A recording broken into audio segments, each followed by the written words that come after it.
Je viens de terminer Les Furtifs d'Alain Damasio et il faut qu'on en parle. Sans doute un peu plus longuement que toutes mes autres critiques de livres, parce que celui-ci présente de nombreux problèmes, alors qu'il aurait pu être vraiment, mais vraiment intéressant. Je n'ai pas aimé Les Furtifs, je pourrais même dire que je l'ai détesté. Oui, carrément. J'ai invectivé son auteur dans ma tête à de multiples reprises en mode « Non mais Alain, sans deck, t'as osé écrire ça et pire le faire publier ?» Alors que oui, il y avait de la matière, des idées et il y a même des fulgurances, mais noyé au milieu de pages insupportables. Monsieur Damasio, ce n'est pas parce qu'il y a plus de pages qu'il y a plus de plaisir. 920 pages en format poche, c'est non. 350 aurait suffi avec un texte ciselé. Allez, c'est parti, on en cause. D'Alain Damasio, je n'ai lu que La Horde du Contrevent, un roman encensé par la critique et les lecteurs. De mon côté, j'en étais resté sur un « ouais, pas mal », mais pas de quoi non plus fouetter un chat. Je l'avais trouvé simpliste, j'avais deviné la fin au bout de 25 pages, rébarbatif, les 50 premières pages sont vraiment imbitables, il y a ce côté choral qui est lourd, le type d'écriture, pas le style, mais bien la typographie propre à chaque personnage qui ajoute de la lourdeur lui aussi. Et je l'avais trouvé long également, cette quête commune, ces personnages qui meurent les uns après les autres, et le dernier encore debout qui parviendra à l'illumination ultime, abrège. Je lui avais mis un 3 sur 5 dans mon système de notation personnelle. J'avais passé un bon moment, franchement, c'était original, mais je n'avais aucune envie de le relire après l'avoir refermé. Et donc, Les Furtifs. Eh bien, c'est assez simple. Les Furtifs reprend les mauvais côtés de la Horde et il ajoute beaucoup de lourdeur. Et au milieu de cet océan de déception surnagent quelques magnifiques poissons, des émergences lumineuses, chatoyantes qui te font dire « c'est vraiment trop con, ça aurait pu être une œuvre consistante et belle, quelque chose de magistral ». Damasio a vraiment les moyens de produire de petites pépites, mais non, tout est gâché par... Par quoi ? Eh bien, commençons par le commencement, parlons de ce que raconte ce livre. Nous sommes en 2041. L'État français ayant fait faillite, il a vendu les grandes villes à des sociétés privées. Orange appartient désormais à Orange, Lille appartient à Auchan, Paris appartient à LVMH, etc. Ces sociétés ont mis en place des forfaits dans chaque ville, premium, privilège, standard, dont chaque niveau permet aux citoyens d'accéder à des lieux plus ou moins importants, d'être plus ou moins épargnés par les publicités dans les rues. L'espionnage permanent est de mise, bien sûr, mais un espionnage volontaire, puisqu'il permet aux firmes de proposer à chaque citoyen ce qui lui convient exactement. Une glace quand il fait trop chaud, un forfait porno pour qui vient de se faire plaquer, etc. Dans ce cadre, Lorca et Sahar, deux jeunes quarantenaires, ont perdu leur fille Tishka, 4 ans, évanouie une nuit dans leur propre appartement. Lorca est persuadée que la petite s'est enfuie avec des furtifs, des créatures inconnues du plus grand nombre, mais chassées par une cellule ultra secrète de l'armée. Alors que Sahar, de son côté, a perdu tout espoir et considère son mari comme fou allié. Ce roman va mêler la quête de Lorca pour retrouver la fillette, la reconquête de Sahar par Lorca, le questionnement sur ce que sont les furtifs et ce que sont devenus les humains hybridés avec la technologie, et un côté éminemment politique avec l'opposition des poches de résistance au capitalisme forcené. En résumé, anticipation et science-fiction, amour filial et amour du couple, questionnement sur le sens de la vie, capitalisme forcené et résistance des plus défavorisés. Un beau programme ? Eh oui, carrément, j'adhère. Mais en même temps, un magnifique gâchis. Et ça, j'adhère moins. Premier problème, l'auteur se regarde écrire. Et c'est insupportable. Damasio aime notre langue, c'est indiscutable. Il aime jouer avec elle, avec sa grammaire, la typographie, l'orthographe, les genres, avec le sens même des mots qu'il travestit régulièrement. Et parfois, ça colle vraiment parfaitement. Certains néologismes m'ont ravi, m'ont fait sourire, ont provoqué l'émotion voulue, que ce soit de la tristesse, de la sympathie, etc. Mais quand je dis certains, ça veut dire que d'autres, et en l'occurrence beaucoup d'autres, m'ont fait soupirer. Quelques néologismes, quelques jeux de mots, un peu de verlan, un peu d'espagnol quand un personnage est argentin d'origine, pourquoi pas. Ajoutons à tout ça encore un petit peu de langue furtive. Ça peut passer. Et oui, cette petite neige qui tombe en page 871-872 de mon édition de poche pour signifier un événement bien particulier, ça colle et c'est beau. L'émotion passe au travers d'apostrophes, on comprend le propos, on est embarqué, on est touché, et c'est presque miraculeux. Mais le texte de Damasio est truffé, vraiment, de ce mélange, et ce mélange est de plus ultra caricatural. Si bien que régulièrement, il ne suffit pas de lire pour comprendre, mais il faut déchiffrer. Oui, tout comme les moines copistes à la lueur d'une chandelle, il faut déchiffrer le texte comme si l'auteur l'avait écrit de la main gauche, dans le noir, penché sur son écritoire, avec une plume d'oie mal coupée. Et ces jeux de mots partout, tout le temps, dans la bouche de gens instruits, mais aussi dans celle des plus analphabètes, c'est d'un ridicule. Ce sont les jeux de mots de l'auteur, pas ceux des personnages, qui nous sont assénés par paquets de 10 tout le temps. Mais alors, à quoi bon proposer ce système de langage propre à chacun des personnages principaux, si c'est finalement pour les faire parler tous de la même manière? Vous en connaissez beaucoup, vous, des ados geeks qui vous sortent des jeux de mots léchés toutes les 2 phrases?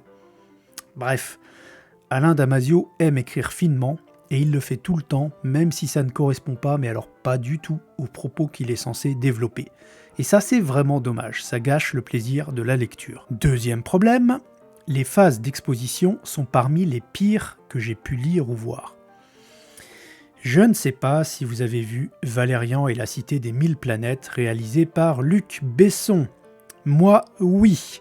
Et je ne m'en suis toujours pas remis. C'est un pur scandale. Pour rappel, budget de 197 millions d'euros. C'est toujours le film français le plus cher de l'histoire. Et à mon avis, et pas qu'au mien, je crois, c'est sans doute l'un des pires en termes d'écriture. Bref, je voudrais mettre ici l'accent sur cette scène où Valérian et Laureline reviennent à la cité. Leur ordinateur de bord lance alors l'équivalent en 2740 de la page Wikipédia de l'ex-ISS, devenue au fil des siècles une cité centrale dans l'univers, qui abrite des tas de races extraterrestres. Et pendant 3 minutes, on a le droit, nous spectateurs, à l'explication point par point de l'évolution de cette cité, aux côtés de Valérian et Laureline, qui regardent religieusement avec nous. Sauf que ces 2 héros sont censés être les agents les plus expérimentés de l'univers connu. Et donc, je suppose, avec ma toute petite intelligence, qu'ils savent un tout petit peu sur le bout des doigts l'origine de la cité, son évolution, les rapports de force, les faiblesses, etc. Non? Alors putain, pourquoi passe-t-il ces 3 minutes à regarder ce film? À part pour que nous, spectateurs, nous le voyions en même temps qu'eux. Cette phase d'exposition est la pire que j'ai lue ou vue de toute ma vie. Et malheureusement, celle de Damasio dans Les Furtifs, pour nous expliquer par exemple ce que sont les furtifs, comment des sociétés privées ont racheté les villes, comment tel caste étudie le langage des furtifs, etc., etc., etc.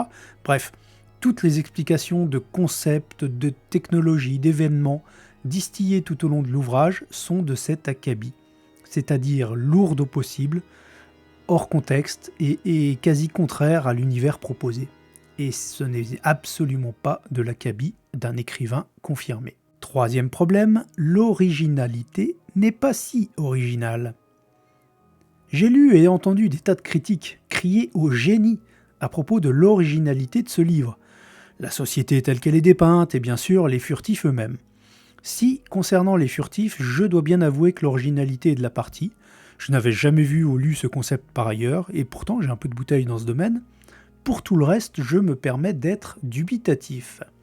Car en effet, ce que Damasio propose dans Les Furtifs, eh bien ce n'est qu'une ressucée de ce qui existe déjà dans la littérature et également dans l'audiovisuel. Je rappelle que ce livre est sorti en 2019. S'il était sorti dans les années 90, je ne dis pas. Mais parmi 100 exemples antérieurs aux Furtifs, on peut citer Black Mirror, à partir de 2011, une dystopie qui, avec une omniprésence des écrans, l'influence de la technologie sur la nature humaine, ou on peut même citer la Chine, dans notre vrai monde à nous, qui a mis en place l'expérimentation d'un système de notation de ses citoyens depuis 2018. Par ailleurs, le naming existe bel et bien dans notre société depuis des lustres. Quand j'étais plus jeune, on parlait du POPB, le Palais Omnisport Paris-Bercy, qui aujourd'hui s'appelle Accor Arena. Eh oui, monde de merde. Les stades de foot font pour la plupart l'objet d'un naming. Les événements également, le Schneider Electric Marathon de Paris par exemple. Donc que le naming en vienne à toucher des villes, eh ben oui, pourquoi pas, et même sûrement, ce ne serait qu'une prolongation de l'existant, rien de complètement révolutionnaire. Rien de bien original en somme, un comble pour de la science-fiction, de l'anticipation. Quatrième problème, le récit est truffé d'incohérences. Ben oui, les furtifs en premier lieu. Donc ce seraient des créatures, des animaux même, qui vivraient depuis toujours, d'ailleurs c'est quand toujours, autour de nous, avec nous. Leur talent premier serait de se cacher, d'où leur nom, de ne pas être vu, entendu, perçu. Ça c'est pour 99% des gens. Mais il existe des chamans, des philosophes, des petites cellules organisées qui, eux, connaissent l'existence des furtifs, qui les côtoient, qui les étudient. Et ce, depuis un bail. Ok, donc dans notre monde, on a des groupes organisés de personnes qui connaissent l'existence de créatures vivant autour de nous, partout, des créatures hallucinantes dotées de pouvoirs surnaturels, au sens propre, et l'armée, les agences gouvernementales, les firmes de la high-tech, tout ça ne voit rien de toutes ces créatures qui vivent avec nous. Et mon œil, vous croyez qu'il y croit, lui, à cette proposition dans laquelle des babacools, un philosophe reclus chez lui, un think tank d'aveugles vivant dans une grotte, connaissent des créatures surnaturelles vivant dans les mêmes environnements que nous, dans un monde où tout est tracé tout le temps et partout par des multinationales ultra-puissantes sans que ces entreprises, ni les armées disposant de moyens évidemment surpuissants ne le sachent? Je crois que vous avez la réponse, pas besoin d'épiloguer. Une autre incohérence qui me rend dingue, le parcours. Celui avec un K, celui du film Yamakasi, avec des types qui sautent d'immeuble en immeuble au péril de leur vie. Je pense que vous voyez ce dont je veux parler. Eh bien, des activistes utilisent le parcours, dans ce livre, pour se déplacer dans les villes ultra surveillées et justement pour échapper au contrôle. Ils sautent d'immeuble en immeuble, ils filent dans des angles impossibles pour échapper aux moyens de surveillance. Bon. Admettons, même si j'ai un peu de mal à croire, vu qu'ils ne se déplacent pas, eux, à la vitesse du son comme les furtifs, et que n'importe quelle caméra un peu meilleure qu'une Logitech 720p devrait être capable de les choper. Surtout dans un monde où les rues sont truffées de capteurs pour permettre de gérer tous les citoyens, donc des millions à la fois. Mais allons-y, admettons. Le truc, c'est que pour fuir un immeuble assiégé, une partie des héros, qui sont des non-initiés au parcours, et pas spécialement des sportifs de haut niveau, se retrouvent à les suivre et à sauter d'immeuble en immeuble, traversant une partie de la ville en pleine nuit, comme ça, du tac au tac. Je me demande bien à quoi ça sert de s'entraîner. Peut-être que si je m'inscris au Tour de France, je vais le gagner cette année, non ? Allez, une dernière incohérence, la pire peut-être, l'affrontement entre les zadistes et l'armée, incluant le GIGN, sur une île au sud de la France. Les zadistes font la fête jusqu'à pas d'heure, ils se murgent, ils se sautent les uns les autres, mais à 5 plombes du mat, eh bien tout ce petit monde est prêt pour parer à l'assaut sur, sous la mer, sur terre, dans les airs. Et ils gagnent. Ben oui, il faudrait pas non plus que ce soit les méchants qui l'emportent. Enfin, il y a un petit Deus ex machina qui fera quand même gagner partiellement les méchants, cependant en faisant l'inverse de ce que l'auteur disait quelques pages plus tôt. Eh oui, pourquoi pas. 5e problème, il était une fois d'un côté les gentils très gentils, et de l'autre les méchants très méchants. Eh oui, sans déconner, comment est-ce qu'on peut encore écrire ça de nos jours ? Appeler ce livre un conte, mais pas un roman. Elle est où la nuance ? Donc les méchants très les méchants, ce sont les entreprises. Et puis l'État un petit peu aussi, et puis bien sûr tous les abrutis qui préfèrent croire que les dites entreprises leur veulent du bien, plutôt que de se questionner sur leurs objectifs. Et justement, parmi ces méchants se cachent des hordes sanguinaires qui se prennent en photo avec des cadavres et sont prêts à violer les gentils. Ça me fait un peu penser à une caricature du mauvais chasseur, dans le genre Les Inconnus, mais qui se prendrait au sérieux. Et de l'autre côté, les gentils, eh bien, ils veulent libérer le citoyen de ses chaînes et faire en sorte que les humains cohabitent enfin en paix avec leur planète et tous les êtres qui l'habitent, plantes comme animaux, comme autres humains. Le tout en jouant de la musique non conventionnelle, en faisant l'amour et en buvant beaucoup, bien sûr. On se croirait un peu à l'élection de Miss France, tendance Bambi. Ah, et par contre, ces gentils, eh bien, ils ont le droit de tuer, de fomenter des complots, de balancer des fake news, de faire passer leurs opinions comme de l'information. Mais, ils le font pour la bonne cause. Alors, ils ont le droit. Et n'oublions pas la case progressisme bien cochée, homme, femme, au milieu ou sur les bords, on s'en fiche. Notre genre ne nous définit pas, et d'ailleurs, certains personnages torturent la grammaire pour la plier à leurs propres règles de genre. Ça, à la limite, pris à part, ça m'aurait plu. Je cite de mémoire, j'ai pas envie de me retaper cette lecture. Pour elle, dès que c'est au pluriel, c'est féminin. Il y avait un truc de ce style concernant un des personnages et franchement j'ai trouvé ça assez intéressant. Mais noyé dans ces tonnes de mièvreries, ça m'a surtout achevé. 6e point négatif, ce livre pue le prosélytisme. Car oui, il faut se poser la question, Les Furtifs, c'est un roman ou c'est un essai politique ? Non, parce que là, on atteint quand même des sommets. Qu'un auteur prenne le parti de ses héros, c'est son droit. Qu'il le fasse au détriment de toute nuance, comme on l'a vu précédemment, et de pas mal de logique, comme on l'a vu encore un peu plus précédemment. C'est autre chose et ça commence à faire beaucoup. Mais là, on est carrément dans un pamphlet. Et il suffit d'ailleurs de lire ou d'écouter les interviews de l'auteur pour comprendre que le point de vue de ses narrateurs, c'est surtout le sien. Alors pourquoi pas, encore une fois, hein. Mais il faut bien comprendre que, en lisant ces 900 pages, on se prend un manifeste politique anti-riche, anti-puissant, anti-politique, anti-propriété, anti-média, anti-injustice, je sais plus, je m'y perds dans ma liste, mais bon, vous avez compris l'idée. Là encore une fois, moi j'aurais plutôt tendance à être d'accord, globalement, sur le fond du problème, c'est-à-dire l'exploitation des masses pour le profit de quelques-uns. Mais putain, dans ce bouquin, Damasio te le fait entrer dans le crâne avec toute la subtilité d'un bulldozer, et ça fait pas du bien. Alors je suppose que quand on est un zadiste, alors un vrai, celui de notre monde à nous, celui qui crèverait s'il sautait d'un immeuble à l'autre, qui est incapable de respirer quand il se prend des lacrymos, et qui perd un œil pour de vrai quand il se prend un tir de LBD. Donc quand on est un vrai zadiste, je pense qu'on transpire de passion en lisant Les Furtifs. Parce que Damasio, dedans, il y raconte tellement ce qu'un militant d'extrême gauche, impliqué dans la lutte anti-système, voudrait voir se dérouler dans notre monde actuel. Un soulèvement du vivant, contre l'artificialisation, contre la techno à outrance, contre l'individualisation forcenée.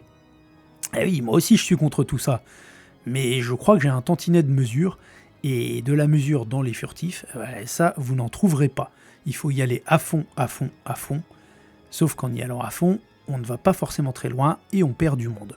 Et puis, passé ces problèmes, il y a ces moments forts, ces saillies, intenses, poignantes, parfois juste quelques mots, qui peuvent comprendre des néologismes, qui bien que noyés dans cette masse de bons mots, ressortent et font passer exactement ce que l'auteur voulait, je pense, faire passer. Et à ce moment précis, ça marche. Et il y a aussi Les Furtifs, malgré les quelques incohérences que j'ai évoquées, qui sont vraiment intéressants et originaux. Et puis, cette relation entre la fille Tishka et ses deux parents, Lorca et Sahar, je la trouve très bien gérée. La perte me semble parfaitement dépeinte, l'espoir, les retrouvailles, le partage du quotidien, le langage qui s'adapte au niveau d'une enfant en bas âge. Ouais, tout ça, c'est efficace. Et c'est touchant. Et là, on se dit, putain, Alain, pourquoi ? Oui, pourquoi gâcher un tel potentiel en suicidant cet ouvrage composé de trop de mots, trop de styles, trop de nouveautés, trop de personnages, trop d'incohérences, trop de mièvreries, trop d'idéalisme, trop de politique ? Dommage. Oui, vraiment. J'aurais aimé apprécier ce bouquin qui nous parle du mouvement en tant qu'arme de survie et même d'évolution. Mais non, il n'a pas du tout fonctionné sur moi. Et pas seulement pour des histoires de goût, mais comme je vous l'ai montré à travers ces différents points qui sont objectifs, qui sont valables pour tout le monde normalement, non, ce n'est pas une réussite, c'est plutôt un échec ce livre. Alors non, je ne vous le recommanderai forcément pas, à moins que vous ne soyez vraiment attiré par cette originalité des Furtifs qu'on ne retrouvera pas ailleurs, par ce côté, cette relation père et mère-fille cassée, qui se renoue et qui est dépeinte vraiment avec tendresse, je trouve. Et puis si vous avez été vraiment frappé par la Horde du Contrevent, que ce style lourd et ces longueurs propres à Damasio vous ont éclaté, eh bien écoutez, tentez les furtifs. Sans doute que ça pourra marcher sur vous et que vous ferez un petit peu fi de ces problèmes techniques qui gâchent un petit peu ce récit. Et puis en tout cas, n'hésitez pas à partager votre avis en commentaire. C'est ça qui permet de débattre et de prendre un petit peu de recul sur sa propre expérience.